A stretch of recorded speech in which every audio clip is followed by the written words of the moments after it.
Koree hundeeffama waggaa 50ffaa adda bilisummaa Oromoo ilaalchisee ibsa gabaabaa kennuun barbaada. Adda bilisummaa Oromoo bara 1973 dhaabbatee amma bara keessa jirru immoo bara 1923 waggaa 50ffaa isaa kabajuudhaaf biyya keessattis biyya alaattis qophii gochaa jira. Qophii godhu kana keessatti wantoota sadirratti hundaa'eeti kan ayyaanni kun kabajamu. Tokkoffaa wareegamtoota qabsoo kana keessatti namoonni baay'ee lubbuu isaanii dhabaniiru, mana hidhaa keessatti rakkataniiru, biyyaa buqqaaniiru, jiruu fi jireenya isaanii dhaban baay'eetu jira, ammasitti jiru.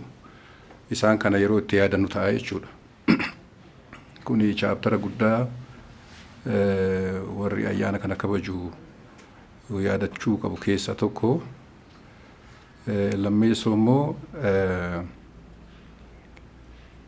bu'aa qabsoon kun fidee jira. Waggaa 50 kun wareegama qofaa miti, rakkoo qofaa miti, bu'aa bayii qofa miti. Bu'aa dhufe sana walii tarreessuudhaan jabina keenya, jabina qabsoon kun fide kanas yaadachuudhaan kabajamaa. Kaayyoo sadaffaan immoo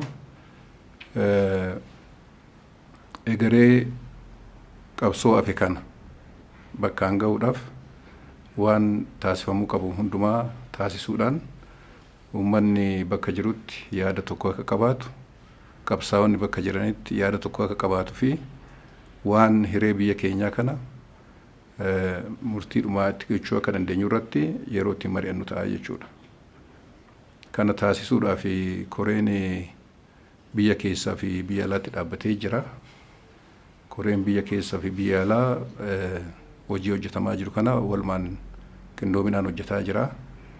As biyya keessatti koree of jalatti damee adda addaa dhaabnee jirra.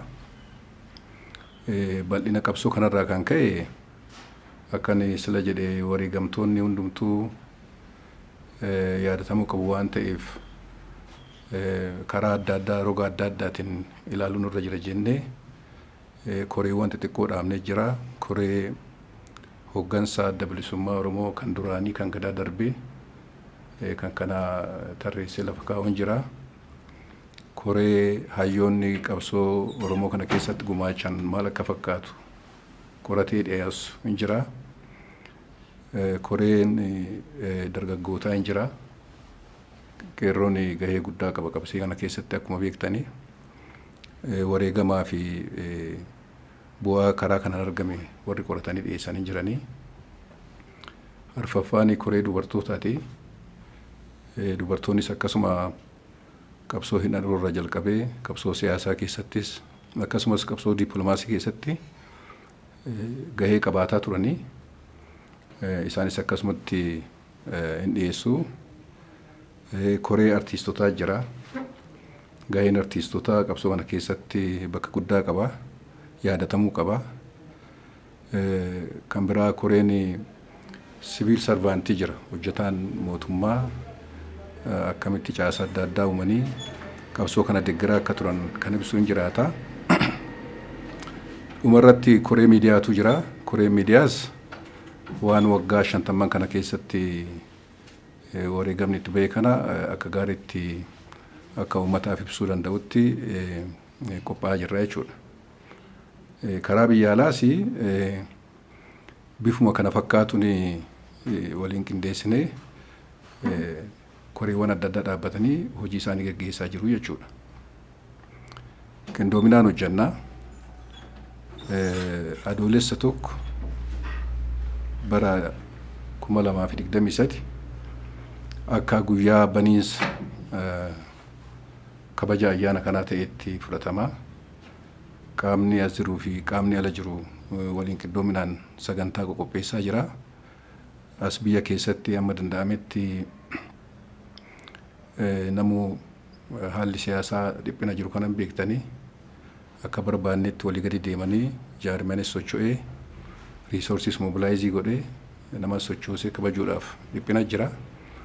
Haa ta'u immoo dhiphinuma kana keessatti iyyuu ayyaanni kabajamu kun ayyaana seena qabeessa waan ta'eef kabajuudhaaf tattaaffii tokko tokko gochaa jirra.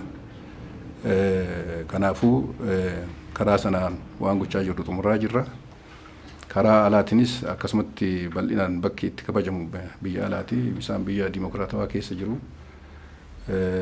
Kana alammoo teekinooloojii ammayyaa irratti fayyadamne walgahii adda addaa miitingii adda addaa geggeessuudhaan hin kabajamaa jechuudha. Kana alagaa akkuma argitanii koreen kun waan bu'uura godhatee ittiin kabajuu deemu barreeffamaan sooshaal miidiyaa irratti galakkisee jira afaan sadiin afaan Ingiliffaatiin afaan Amaariffaatiin afaan Sadaffaatiin afaan Oromootiin afaan sadaniin nu galakkisee jira. Kontentii isaa achirraa argachuu dandeessanii dhumarratti kan ayyaana kana kabaju miseensota adda bilisummaa Oromoo deeggartoota adda bilisummaa Oromoo qofa otoo hin taane uummata Oromoo hundumaati jennee amanna. Maaliif waan jettanii uummata Oromoo keessaa harki 80 amma jiru kun qabsoo kana keessatti kan dhalatedha. Umuriin waggaa 50 gadiidha namni baay'een harki 80 kun. Kanaafuu jiruu fi jireenya Oromoo nama jiraatu kana qabsoo waggaa 50 deeme kanatu bifa itti godhe waan ta'eef bifa tokkoon yookaan bifa biraatiin tuttuqaa qaba jechuudha. Hiree irraa qaba jechuudha, kabajuu qaba jechuudha. Kanneen hafanii parsantii 20 ta'anis warra qabsoo kana bu'uureessee fi waan amma kabajuu deemnu kanaaf hundee lafa kaa'anii jechuudha. Kanaafuu uummata Oromoo hunda ilaallata. Uummata Oromoo qofaa miti sabaa fi sablammoota akkuma Oromoo kana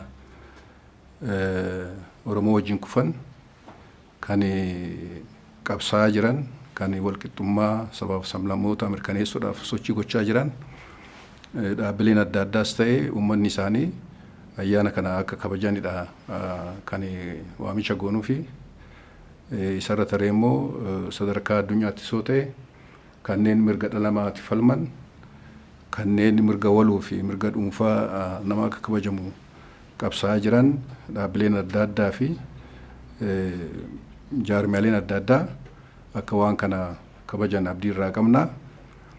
Addatti gaa uummanni Oromoo biyya kana keessa jiru haala dhiphina kana keessatti ofii isaatii bakka jirutti bal'ina Oromiyaa irra kan ka'e jechuudha.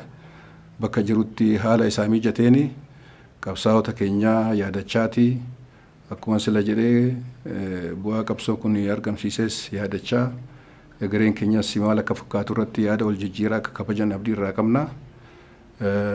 Sagantaan kabaja kanaan immoo qophaa'uuwwan biraa waggaa jiraate karaa miidiyaatii fi karaa adda addaatiin wal quba qabaannaa koree keenya ilaalchisee wanti jiru ibsa kanuma fayyaa ta'aa jiraadha.